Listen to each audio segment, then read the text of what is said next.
Good morning. Good morning. Good morning. So we just spent the last few minutes kind of catching up and talking about the chaos of this the second winter, right? Right?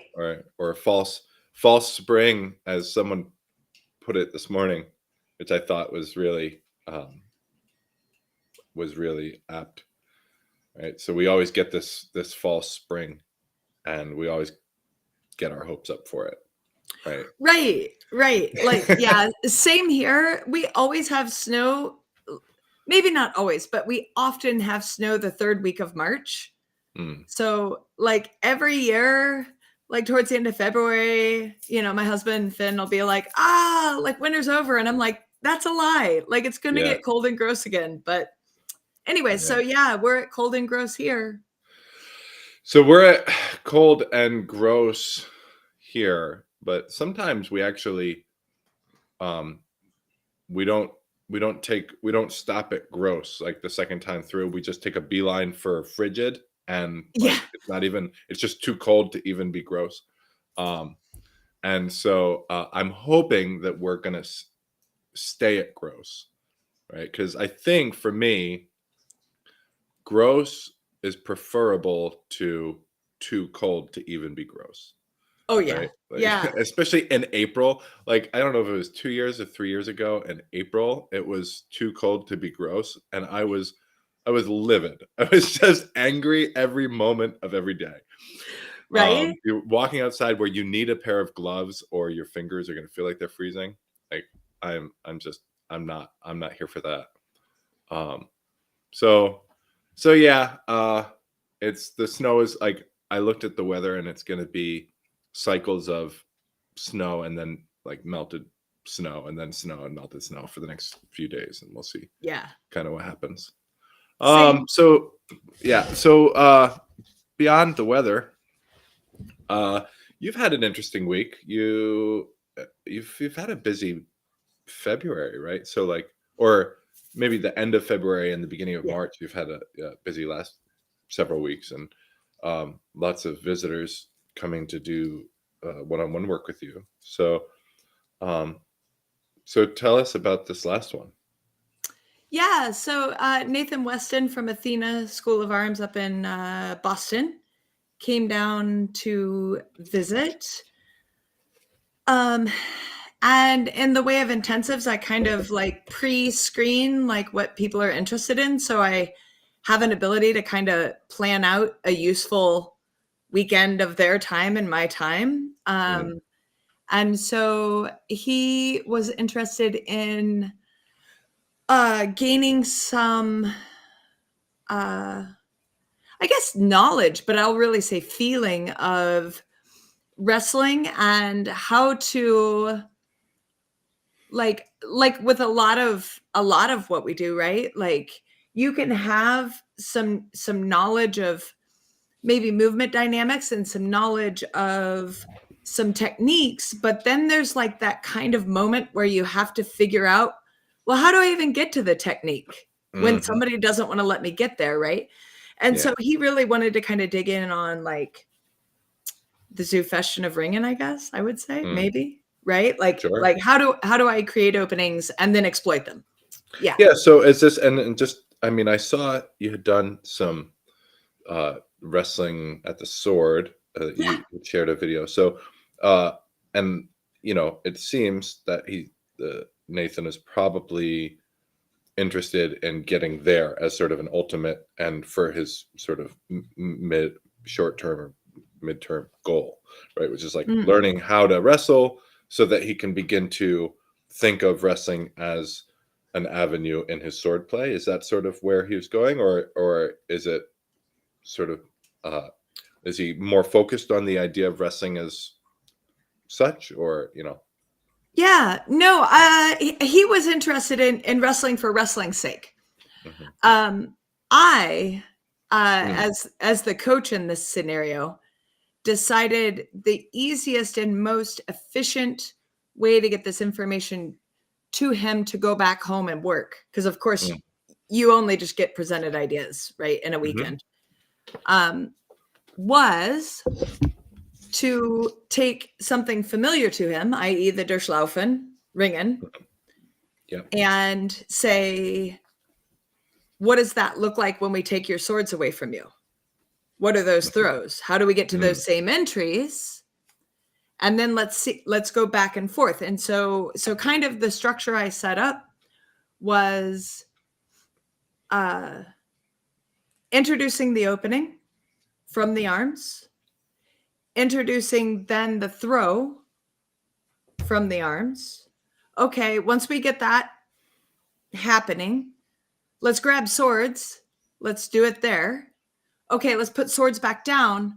Let's go back to the ring in. Let's see if it feels the same or different. Mm-hmm. Then let's look at what I was saying parrying that, right? No, that's good. Yeah. I'm not doing an active counter. I'm just like stepping out with my leg or shutting down that opening or something, but I'm not doing a countering attack in time, right? So I stop you from getting that opening. What is your combination throw? Mm-hmm. Yeah. Right. And so that way everything was kind of in context. And then we picked swords back up. Yeah. I shut down that opening.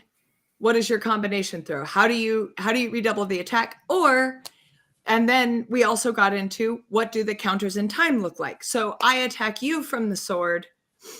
How do you counter that? Because that's not explicit in the text beyond it saying in the Indes poem, Mitringen, right? So the answer is if somebody runs through, fucking throw your sword and counter wrestle them in time. So, I mean, to me, like whatever, I'm speaking authoritatively, but you know what I mean? It's just my take. Yeah. Right. Yeah. So I like, we probably hang out on this for just a moment, that we're going back to our sense of what good coaching looks like, right? So like what good art in coaching, right?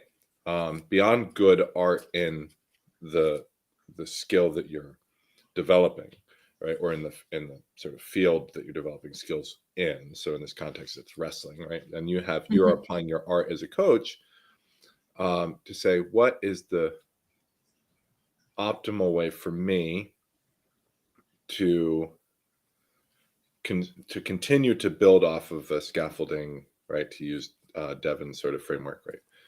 Continue to build off a scaffolding that exists, right? And sort of also contextualizing new things. Like that's something that's really important to me. I think of it like,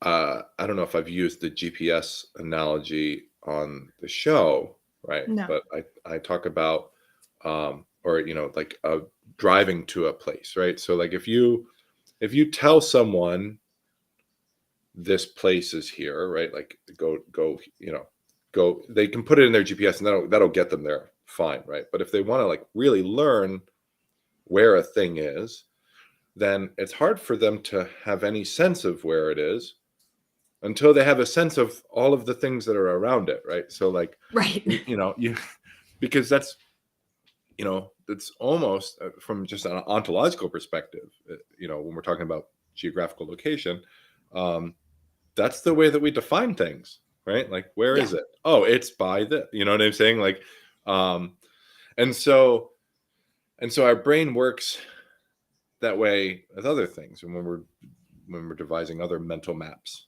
right? So like, when you're introducing a new concept and you just give someone an address, but they don't have any sense of where that is in a broader sort of mental map and a picture of what else can be going on, right?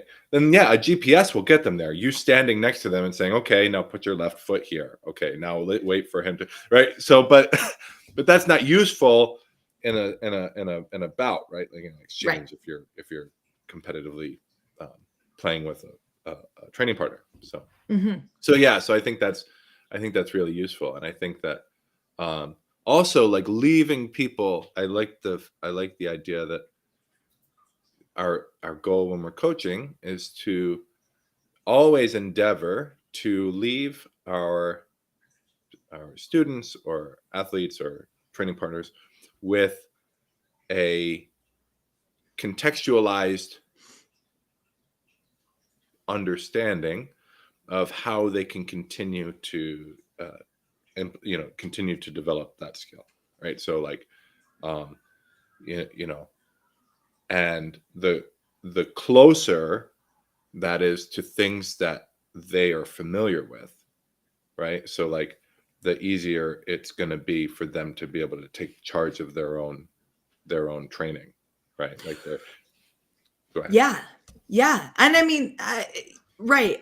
And so like there were a few reasons why I chose to, like, I could have chosen any ring in to work. I could have said, we're going to work Ott, we're going to work Lignitzer, we're going to work.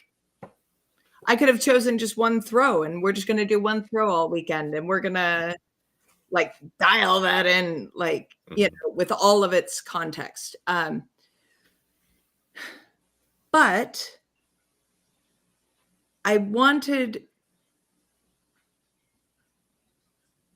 to set him up for success in the future when he picks up one of these books, which means I have to give him enough of the physical action in context of the way it's presented in the book so that I can present the context of the book so that he can derive context independently in the future because that piece is understood, right? And the Durchlaufen section to me is very, very concise. And specifically, we only did the four body wrestlings. Right. In Durchlaufen, right? And that is so much already. Sure. I do love the body wrestlings in that section because it's sort of like it's like a Punnett square to me. Right? Yeah. So you've got it's like forward and back, and then inside outside foot position kind of thing. Sure. Whatever way you want to like contextualize or frame it. But that's sort of the way I see it. And that's a really easy way for me to think about like where these throws are going and what I need to be like checking myself on in terms of like, obviously my goal is to embody so that I can be present in a moment and feel my opponent's response and not be thinking about what's going on. But when I'm learning a new technique, right, when I'm learning a new system, I don't have the luxury of doing that. So like when I'm learning, okay, I'm here, I know that I need to be looking at to begin with my four options, right? So, and of course there's obviously a million things you can do that are totally correct, right? Maybe not correct in terms of historical reconstruction, but certainly correct enough in terms of like how you might approach the situation, right? Given that you're trying to achieve certain goals with your training partner. But and we went into that, right? We went into the fact that like I said, I presented 4 throws. Okay. Well, if I'm also presenting what the counters are, that's another 4, but kind of not really either, because I endeavored to set everything up so that we could use these 4 to counter each other, right? Though there might be other options, as we know. Combination throws, so that's 4 more, so we're at 12. Like I totally did like a Vinden thing, right? Where there's only 8, but there's 24. And like, and I talked him through like how that happens. There's only 4, but actually there's 12. And then one of the big things we talked a lot about concept and context, and those things existing in like kind of this like mathematical diagram around everything we're doing. In historical reconstruction. But the other thing I was really hammering is that variation is the norm, Mm-hmm. which Hema really likes to try to get out of and Right. feel Right. very uncomfortable with. Mm-hmm. But that variation is the norm, and the system works through redundancy. Yeah. So like those were the two other pieces, right? I mean, Nathan is extremely accomplished and experienced. So like he was on board with context and concept. But you know, these other two pieces of variation and redundancy was what I was really hammering on. So we had those 12, but then we had to get into, okay, we taught you the way the book says. Mm-hmm. Does that do you any good when you have 75 pounds and a foot on me? Not really. Mm. Like the way the book says is a stupid way to do that to me. So let's look at the variation that makes sense Mm. for the actual context we're experiencing here. Mm-hmm. Yeah. Right. And Well, we should so, remember, we yeah, should remember that, again, to think of that, to go back to the double leg. sure. Double leg Whoa. guy. He's Right. back. Double leg guy. He's back. I suspect that double leg guy is going to spend a lot of time on this podcast. Yeah. But I was so I was commenting today. Historical fencing is sort of an MC Escher sketch, right? Okay. Tell me Uh, more. Well, so like, what do I mean by that? I mean, we're trying to achieve like 1,000 things at once, and not all of them are mutually exclusive, but several of them are. But they exist in Yeah. the same, in the same sort of uh, geographical space with the same gravity, except they can't, right? So like, Right. it's a big paradox. If you zoom in at any one part, it totally is coherent, and you're like, oh no, I see where my feet are supposed to go, where my head is supposed to go, and where this takes me, is when you zoom Yeah. in, right? But then when you zoom out, you're like, wait, if I keep walking down this, then I'm gonna become nothing. Like I'm gonna Right. just You have to go become nothing. upside down or Not just upside down, but like the staircase disappears into this other, like there is no way out of that, right? Yeah. So like, Yeah. and so that's sort of the way that I think about historical fencing and historical wrestling and historical reconstruction of any martial art or anything like that. Is that on the one hand, we're trying to reproduce like a technique or understand a system or whatever. And on the other hand, we're trying to achieve goals with our training partner. Yes. Right. So that's an example of ways that historical fencing is an MC Escher sketch, right? That we're at once trying to have as much fidelity to the texts as we possibly can, Right. But then we're trying to use that so that we can achieve things with our training partner, and we have to, and so sometimes that, so it's actually, Christian Tobler brought this up the other day too. We were talking about, what were we talking about?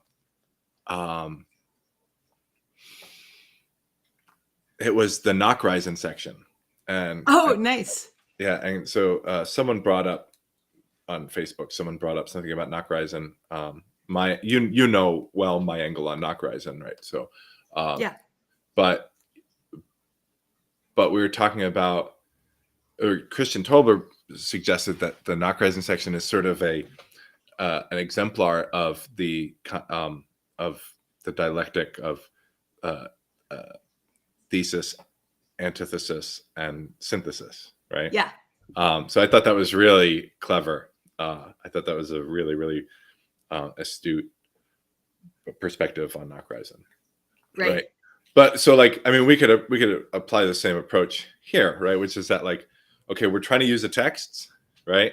And also trying to achieve something with our training partner, right? And so synthesis, right? Like, and so that's kind of cool. But getting back to my point about like, we have to remember that our understanding of what to do in a particular situation can be guided by our sense of the sources, right? Mhm. Like that's fine, right? Mhm. And those sources can often are sufficient to guide us through. Like we don't need to expand our consciousness any larger than framing every aspect of what we do in terms of what we read in the texts or what we think we read in the texts, right? To achieve our goals with the training partner, right? Like it's possible. I would say that it's possible to do that and have pretty good success, right? Um, I want to hear your disagreement. Let me finish, and then Okay. we can talk about it. So, but I would also say that I I like what Rob Rutherford says, which is that the well is already poisoned, right? You know things extra to the sources, right? Like full stop. Right. and so you're applying, you are applying other things. And then the other thing is that there are things to do that will achieve the goal that you're trying to achieve with your training partner, right? That are extra the sources. Like that's just a fact. Oh, absolutely. Yeah. Right. And so like you have to, if on the one hand your deeper understanding or actions or techniques or ways of thinking about it will better achieve the thing that you want to achieve with your training partner. It might be hit them, might be throw them, whatever it is, right? To deny yourself those actions, right, in favor of fidelity to your understanding of a pedagogy, right? That's sort of, I feel like those things exist in a sort of tension, right? Does that make sense? Yeah. All right. Sorry. So now I want to hear your quibble or Well, yeah. I mean, or right. staunch Yeah. disagreement.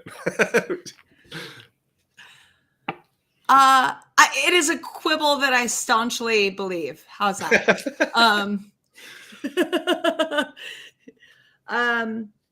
Yeah, I think the easiest way to explain it is something that Nathan and I really kind of dug in on this weekend, and that like our conversations helped me clarify my position, which is that one of the tensions that exist in what we're doing in HEMA is that it is a constant act of creation.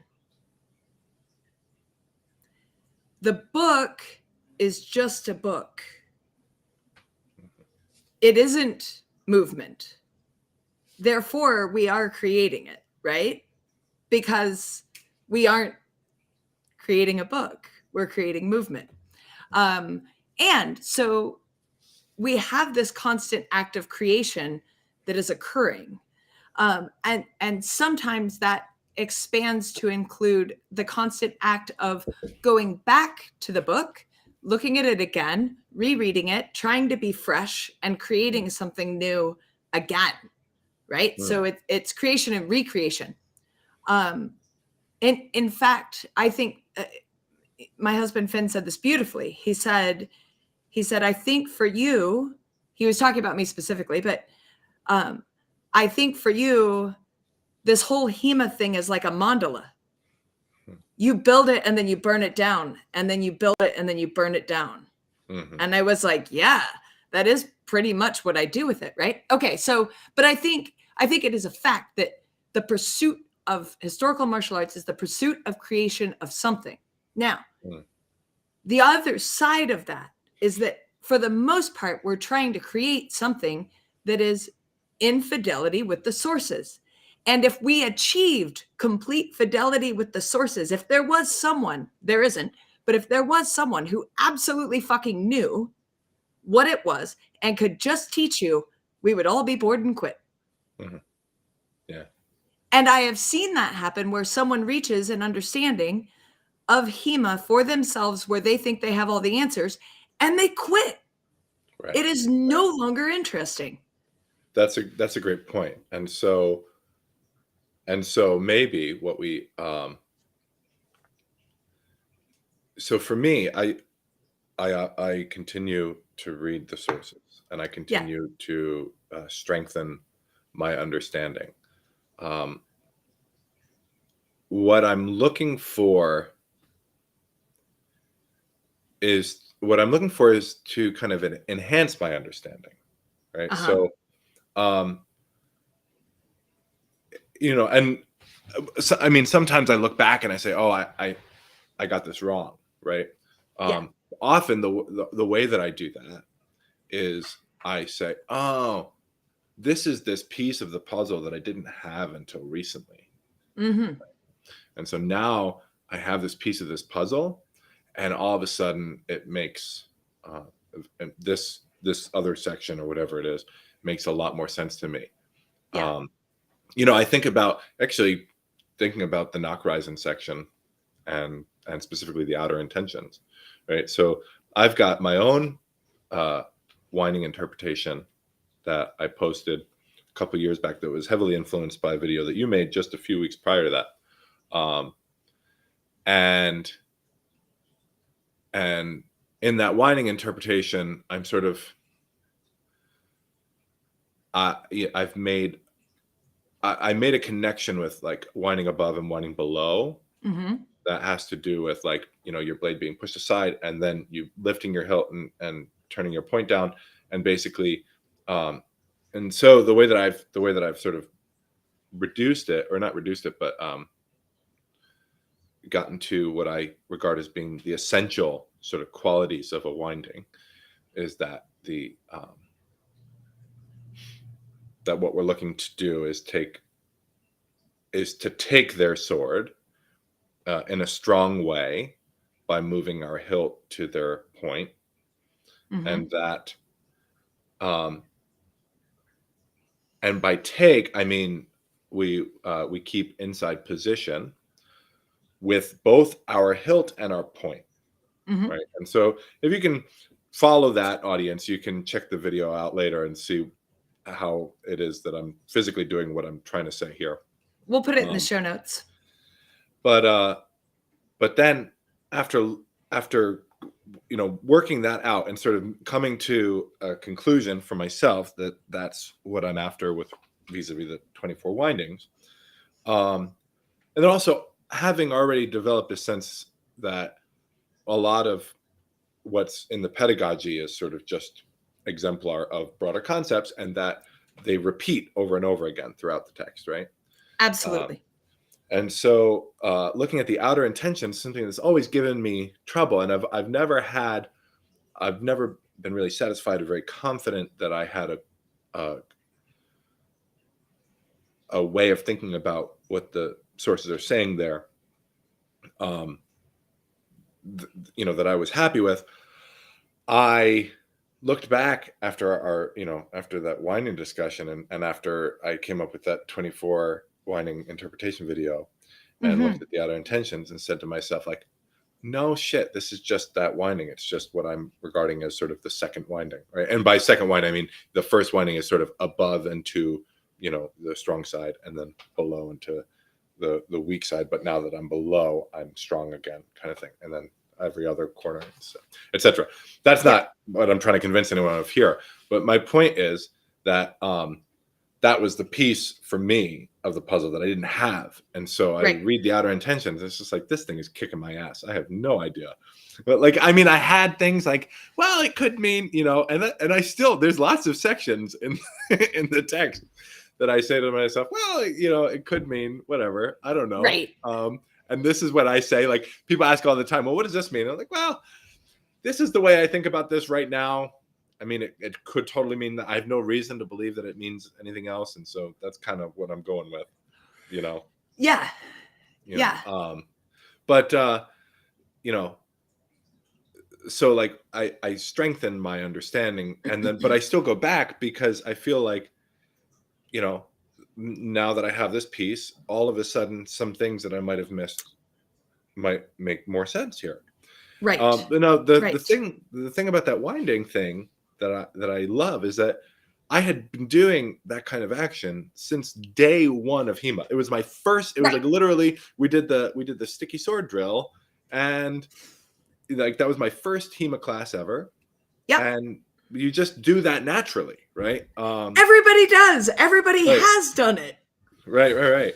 And then And we so told like you that's not what it is. right, exactly. And Yeah. so that's why the outer intentions didn't work for me because Right. because even though I was physically doing this mechanic, I didn't have a strong basis to couch it in the sources.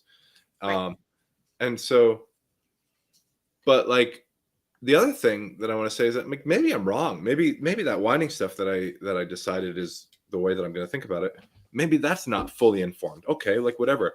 But what I have gotten from it is I have a way of thinking about this thing that I had been doing forever since literally day one, Yeah. right? That I didn't have before. And so Right. now I just have a stronger understanding of fencing. So even if everything that I think about the sources is, wrong or, not what the master who wrote them was trying to say to me, right? Right. It's still been a tool for me to develop my own understanding of what happens when two people come into contact with each other with swords. Absolutely. And this is again, I'm going to quote Mary Carruthers again and say, it does not matter if your framework is true, only if it's useful. Mm-hmm. And I'm just like, that's it. And so that's, to me, that's what I'm hearing you express here, is that your framework has allowed you through its utility to build your understanding of what you've run into. And that does not mean that it is complete. And that does not mean that it is comprehensive. And that does not mean that you won't be presented with a problem that you don't have a solution for. And Right. when that happens, it's an invitation to go back, Mm-hmm. burn it all And down, you can see what you continue, got. and you can continue to use the texts as a tool to do that, right? Like so. Correct. They are a meditative tool for that purpose, in my opinion. That's Yeah, all they are. Because we know they weren't teaching anyone then or now how to sword fight. Mm-hmm. But they are a basis for you to explore fencing. And it gives you enough structure, such as it is, to guide you in a way of thinking about the fencing. Mm-hmm. Mm-hmm. But what you create is yours and independent, right? Mm-hmm. Yeah. I mean, that's kind of my thought. So, where I am with winding now is different from where you are with winding right now. Though I think we could very easily suggest and be accurate in saying that they are achieving the same ends. Like our ends are identical of getting back inside, of regaining a strong position, et cetera, et cetera, et cetera. We just like the physical motion is a little different. Who cares? What was really exciting this weekend was the other thing Nathan was interested in was doing interpretive work as a peer dyad. Mm-hmm. I almost wanted to say couple, but that isn't right. So I'm going to say, two humans as peers exploring interpretation. And so we looked at Ausermina, we looked at Altenschnitt, basically the whole Nachreisen section, So it's hilarious that you bring that up because I spent all weekend working that too. And then also for me, I wanted to be able to get a peer review of the Vinden as I'm doing them now, all 8, actually all 24, because we kind of dug into the decision points where you're going to choose a slice versus a cut versus a thrust, right? So it was very exciting for me to be able to present that with someone super skilled, probably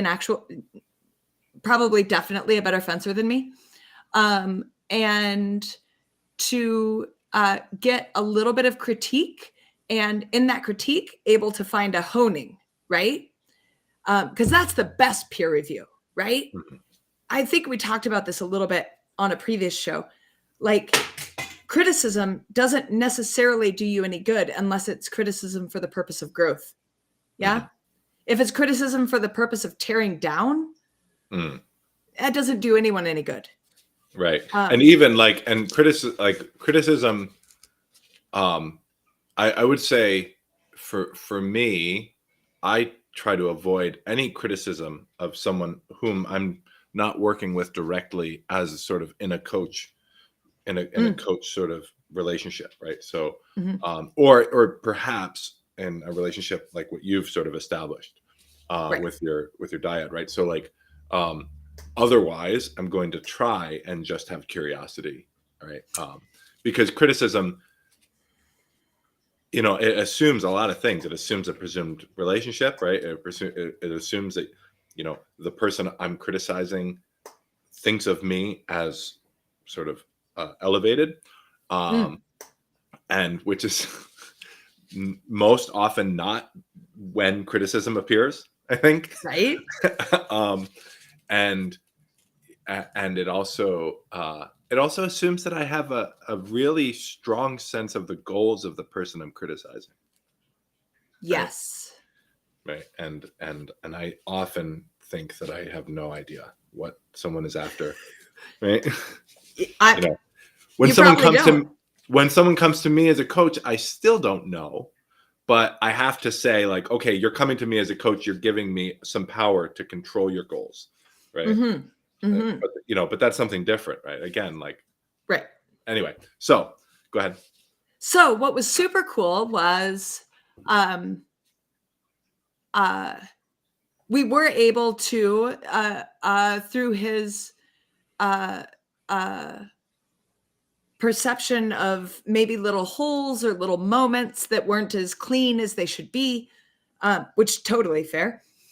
We were able to hone in some things, actually made me happier with how I feel about it now. He, at this point, feels like it's ready for the road show, and I do too. So that's pretty exciting, because I really haven't taken it on the road. We haven't had any road. Number one, it's been a pandemic, but like, True. Even so, even the Patreon hasn't seen a ton, like not it really outlaid. Right. So that's what I'm working on this week for that. But, yeah. And then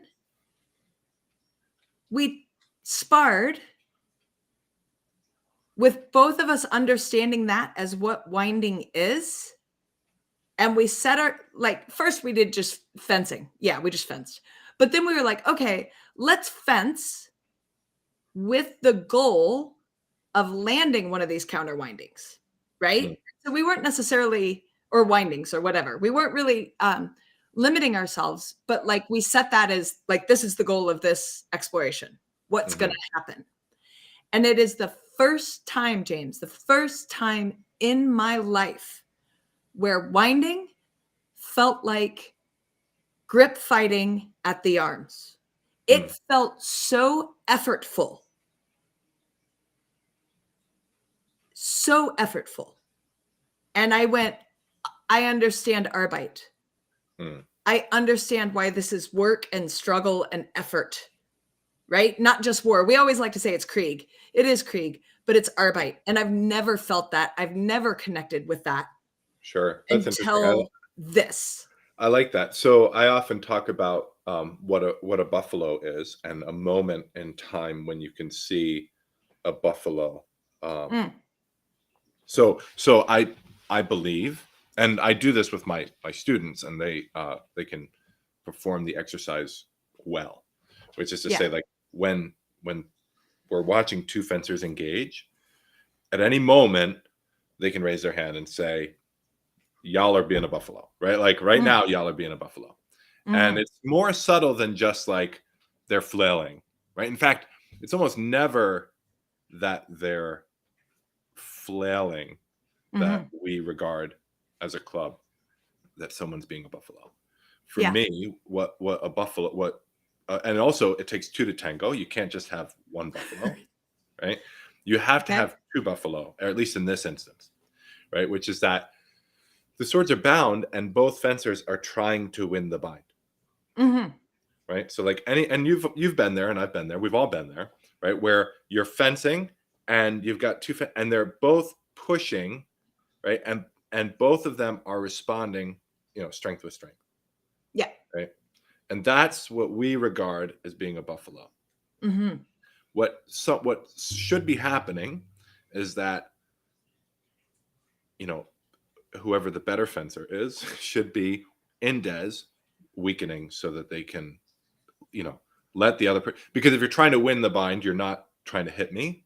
And Yeah. so I should be weakening against that. That's an exhausting thing to be like, to be bound and trying to win the bind, right? I mean, that takes, because you're engaging your whole body, you're engaging your arms, everything is tense, right? That's why you should weaken in those moments. Mm-hmm. But as you say, there are times, or at least as the texts say, there are times when if he would be strong, then you should be strong against, right? Mm-hmm.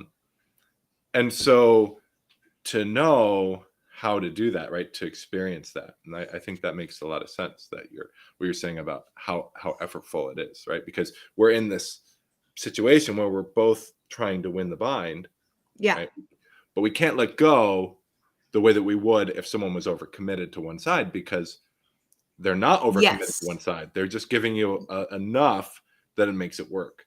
Yes. And yes, absolutely. And since like some people would just be getting this in audio, it isn't that we were both being strong in the sense of an Oberhau bind where both people are just like pushing, Mm-hmm. right? It was every time I weakened, he would. And every time I strengthened, he would. Mm. And that's what I mean. Like it felt like grip fighting at the arms.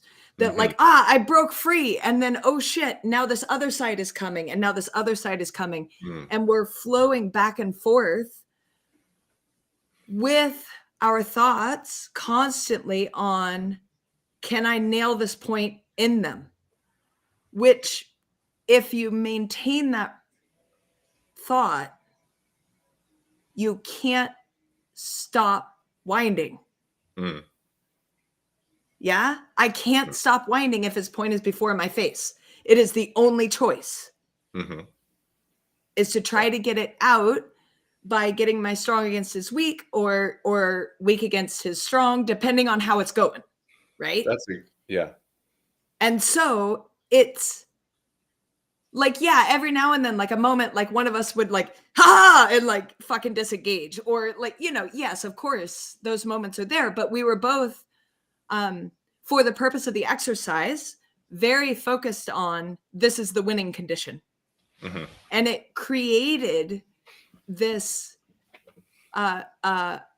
sensation of, if I stop grip fighting at the sword, Mm-hmm. I'm gonna get hit. I can't stop. Yeah. And so it felt like ringing. And for me, that was the most convinced I've been of my thought about this thing to date.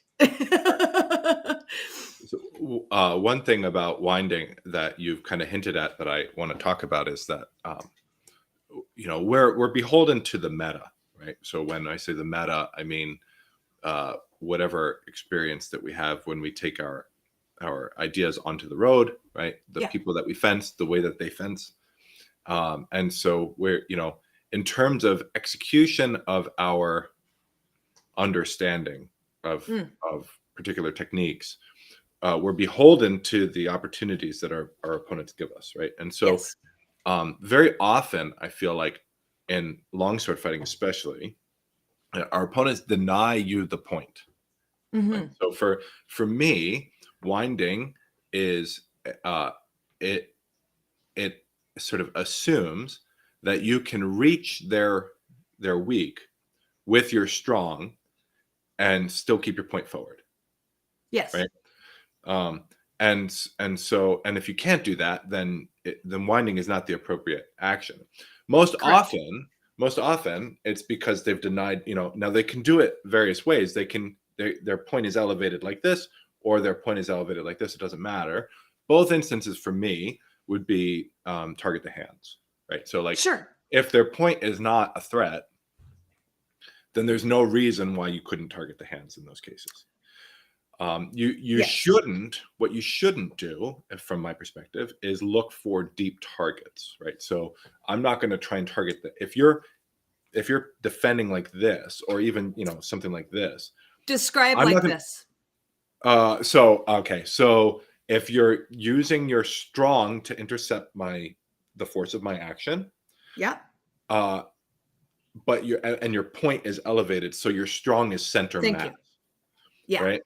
So yeah. I forgot it's audio. Audio. And also just like, this isn't particularly descriptive for I mean, anyone I was watching totally video. with you, but like, I got it. So, but if you're defending if you're defending in such a way that your point is elevated, yeah, like above their head, right? correct. And your strongest center mass, then deep targets are a fool's errand. Because if you go for deep targets when your opponent's strong is center mass, then Yeah. their action to intercept whatever end as action that you perform, like whatever, could be whatever, zucken or durchwechseln, if you're trying to thrust, if you're trying to cut, it's minimal effort for them to move their strong to center mass, but reorient their structure to intercept that. So Yeah. like, if this is all you're causing your opponent to do to defeat your actions, and your actions involve something like this, right? Right. Then the proportionate amount of time is in their favor, right? And so you shouldn't be trying to target the head or whatever. Alternatively, they're leaving their hands exposed, right? So like, if they're like this, right, and their point is not forward, then there's no reason that you can't close distance and target here, right? And or with your point too. So maybe you are looking to wind, your point is forward, they bring their hands like this to defend Yes.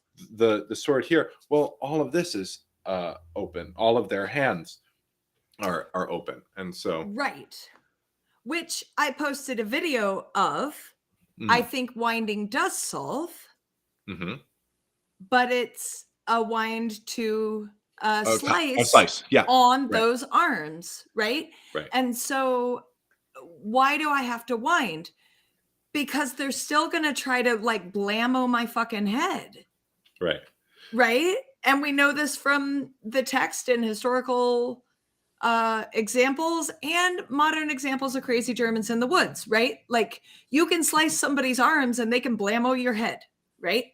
So this is why, like, the winding to a slice is a choice. Right. I would say that I wouldn't begin to wind into a slice, right? I begin to wind into their point, assuming that if they didn't pull their point away, that I would just thrust them in the face, because I would have collected their point and I would have gained the advantage. But I would wind to a slice after. So in response to, as I move to wind, because their point is available, I move to wind my initial action, and then they withdraw their point to defend the winding, because that's essentially what they're doing. When I move to intercept when I move to take their weak in a strong position with the strong of my blade, they deny me that leverage advantage by withdrawing their sword and keeping the bind middle on middle, which elevates their point, right? And gives me their hands as a target. In this case, because of the forward momentum, as a slice rather than as a zekro or whatever. Right. So of course, as you know, so I slice with a withdrawal, not with a forward movement. And I would do that with the second wind. And so this is what I mean. Yeah. Sure. So like, it all gets fuzzy because we don't have swords and we're not hanging out in the same room. But yeah, so I mean, like, again, all really you and I have to do is start actually talking about it, and then we see, yes, right? Like, our ideas more overlap than do not overlap. Though if we were to both write our ideas down and ask someone else to interpret our ideas, they would suggest our ideas are not in alignment. And I Sure. think that's a huge lesson for when we're reading. Yeah, I would definitely agree with that. I would definitely agree with that. You know, we as coaches and as people who are interested in developing a sense of understanding as regards to swordsmanship or as regards to historical swordsmanship, Yeah. right? You know, we strive to create principles that are as complete and coherent as possible, right? Right. But you know, sort of to remind everyone of Carruthers, and also just like what's happening in psychology, like modern psychology today, right? Or in like modern philosophy. There are zero systems ever in all of history that are complete and coherent, right? Right.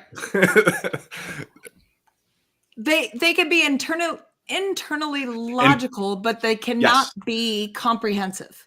Right.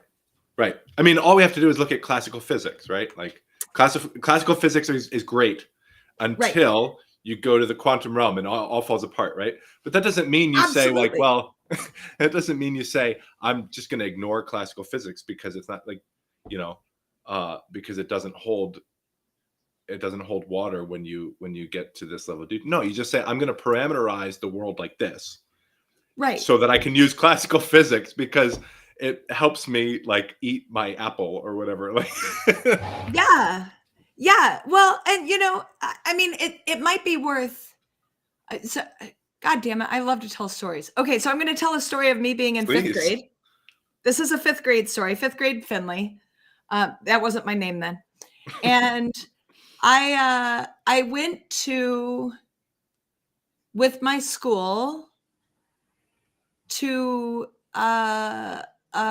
it wasn't at KU. I don't know, to a university here in the state. And we went to see a high-end, very accomplished physicist speak. Why am I fifth grade? I don't know why, but whatever, we did see a college level lecture on physics. So we went, and so this physicist was talking about, at that time in the late 80s, revolutionary discoveries with regards to quarks, right? Like blowing up atoms into smaller and smaller and smaller pieces, and how they're finding all of these smaller and smaller and smaller pieces. And the more smaller pieces they find, the less coherence anything has. And that all they were ending up with was infinite smaller pieces that did not solve any of the questions that they were arriving to solve. And so he goes very deeply into this for however long this lecture was, an hour or whatever. And he wraps up by saying, so now for the most part, we're all deciding we need to go back to studying the whole. Right. And that was such an influential and powerful thing for me to learn. It stayed with me ever since, that there is something to be gained by deconstruction and by digging. Sure. But you have to go back and remind yourself of the whole. And I think like if you were to ask me to sum up my approach to understanding the text or understanding Lichtenauer's art, that is my process. And it's this mandala process. I tear everything down to recreate a whole, to tear everything down to recreate a whole. Because every time I do that, I find the parts where it falls apart, which invites me to have a line of questioning I couldn't have had until I found out where I fell apart. Right. And then I try to reconstruct a new system. I mean, it isn't entirely new, as you say, right? The well is poisoned, like everything builds. Yeah. So I think of where the way that we learn truth from a young age, right? As people in modern society, we're taught to think of things as objectively as we can. Yeah. Right? That we have science, and science tells us these things, and those things are true. Right. And that's not, notwithstanding the utility of that perspective, which, as you say, obviously there is a ton of utility, because that's how we're able to have this conversation. Right. But that's not human, right? That's not a human way of learning the truth of things. Yeah. Right? What we learn is, we learn through experience, but also we learn through relevance, right? Because there are a gajillion bits of information flying at our face right now, right? But if you ask someone what they perceive in a room, they're going to give you ordinate level objects, right? They're going to say, there's a chair, right? Like, what do you see? What do you see in this room right now? There's a chair, there's a wall, there's a cup of coffee, right? Why are those the things that they see, rather than all of the other infinite amount of bits of information that are flying at their face? And the reason is because they sit in the chair. They drink the coffee because it makes them feel better. At least, or at least that's me. I don't know if that's true for everybody, but it's definitely true for me, right? Like, that's all I see. And that's why when I walk into a kitchen, the only thing I ever see is coffee, right? Right. And so, like, that's the way that we learn things. And that's we have to start before we learn anything, before we see anything. We have to start with what we learn that we need. Right? So we have to be motivated in our lives. And then we start to make some sense out of the chaos of the world. Right? And so, and go ahead. I would put a layer on that. You spoke about that very individualist, and I would argue that you don't start to learn what is important in the room, but you are told what is important in the room. Yeah, I was getting to that. Okay. All right. No, that's great. Yeah, exactly. Right. So because you're right. You're absolutely right. So that's a great account for an adult, right? That's even a pretty good account for a 5-year-old who gets to just play all the time and learn these things, right? Yeah. But that's not where they start, right? No. You have to be told, or you have to be shown. You have, somehow that information has to be shared with you. When you're an infant, right? You're given your first perspective, and it's kind of handed to you, right? Through your own development, but also through society and through, not just your experience, but you have to be told what you have to be told some of your first ways of framing the world. Absolutely. Number one, the only reason we follow each other's gaze is so as infants, we know what to look at. Yeah. Right? Uh-huh. Or maybe it goes the other way. I don't know. But that's what happens, is that as an infant, your mother constantly looks over at something. And so you start constantly looking over at something, right? That's why we have... And then you start to make sense out of it, right? Like, you start to see, okay, I'm going to cancel out all this white noise because it's clear to me, based on what I'm observing from my humanity, which is to follow my mother's gaze, right? Yes. That is an important thing. Right. That collection of bits of information presented this particular way is what I need to identify as being functionally relevant. Right. And do you remember your kids being littles? I'm going to say 18-month-olds or whatever you define as a toddler, right? Mm-hmm. But quite young, verbal, but quite young. And I remember this really, really distinctly. One time, my daughter, around that age, was running full bore, just like with every little ounce of energy and speed she had. And she tripped and she wiped out and like ran her face on the concrete. Mm-hmm. And she paused and she lifted her face up and she looked at my face. Yeah. Yep. And I, being a reader, had prepared myself for this moment. That's great. That is awesome. And was like, I cannot act scared because she's actually fine. If she wasn't fine, she'd already be bleeding or screaming. Mm-hmm. It is my job to say, hey, you okay? Mm-hmm. Yeah. And she went, yeah. And Yep. up and off she went again. And then I was like, oh, and like collapsed into my chair and like had my feelings about it. But I worked really hard then in that easy way. Oh, that's an easy way to keep my fears from keeping my kid back. Mm-hmm. Right? And now that's much more complex because she's in high school and my fears are more complex for her. Mm-hmm. Mm-hmm. And she has her own,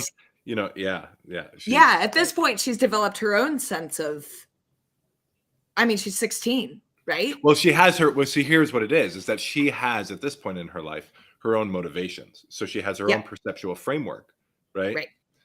And you don't have any control over those as someone who's very young, you have the power to model and therefore teach through your modeling of what motivation should be, right?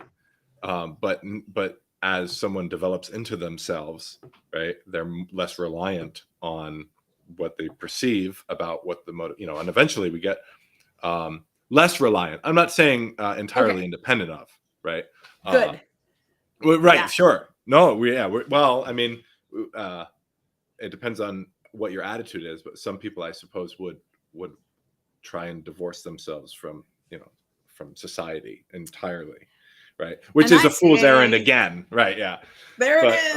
There it is. I would say that's some bullshit, but that's okay. That's all right.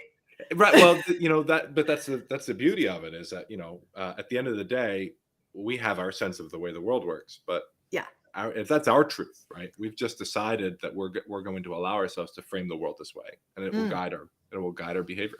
But for someone else who refuses to believe that, right? What makes, it's not true. It's not objectively true. This is the way that, we can believe that that's not the right way to go about life. But again, that's framed by our perception and framed by our motivations, right? Yeah. Yeah. So it's this big stupid circle, but I've decided that it's not my business to say, right? You're full of shit. You can't reason over yourself. You can't divorce yourself from society. You can't exist as yourself independently from society. I could say that, but that's just what I believe for me. And but what I think what is important is the perspective will change the way that you see information, right? So the bits of information in the room that you clump together as ordinate level objects, right? Yeah. That's going to be shaped by what you want for yourself. Right. And to take this conversation full circle for our conclusion, I think what you're saying right there of what do I see in the room that is relevant is very alike to your saying, I see außer meine, I see the outer intentions or the outer takings, and what is relevant in this now that I have created these other pieces of context or a concept for these other pieces that let me get there. And you could have done that completely independently. In this case, you ever so graciously suggested that my thoughts on winding influenced your thoughts on winding, which got you to where you are, and now it is yours. Yeah. That's pretty fucking cool.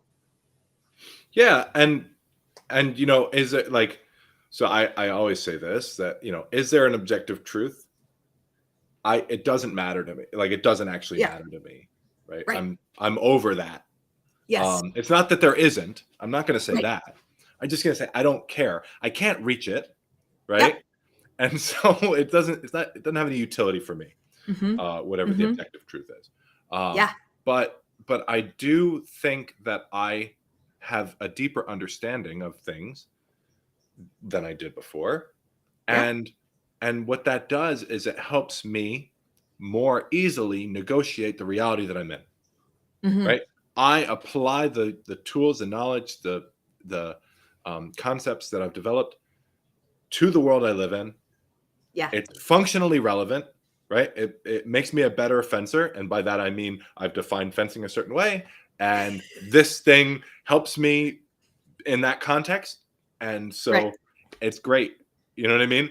And Yeah. it doesn't matter if it's an objective truth or not, right? Right. That being said, we share context, right? Or at least we have a lot of overlap in terms of what fencing is. As Yep. members of the fencing community, we have a lot of overlap. We also have a lot of areas of the Venn diagram that do not overlap, Yeah. which is okay. But so it may be useful for you or for anyone to see how I have developed my truth. Yeah. Right, just the same way that that I used yours, which in that moment wasn't even a truth for you, right? No. Right. This is several years ago, right? 2020, early 2020. Yeah. That that this all happened, but yeah. I take a lot of time when I'm working these problems, maybe more than others. Well, right. I mean, It's just the way it is. yeah. It's just the way it is, right? Okay. I think this has been a really fucking cool conversation, James. It always is, right? Yeah, I mean, right? that's I mean, why we have a good time. yeah, right. That's yeah. I'm glad. So much got for the audience. So much got in the way today. Yeah. And I'm glad that we fought through it. Yeah, me too. Me too. Okay. Well, I think let's leave it on that for this one, and we'll see everybody next week. Yeah. Bye. All right. Bye-bye.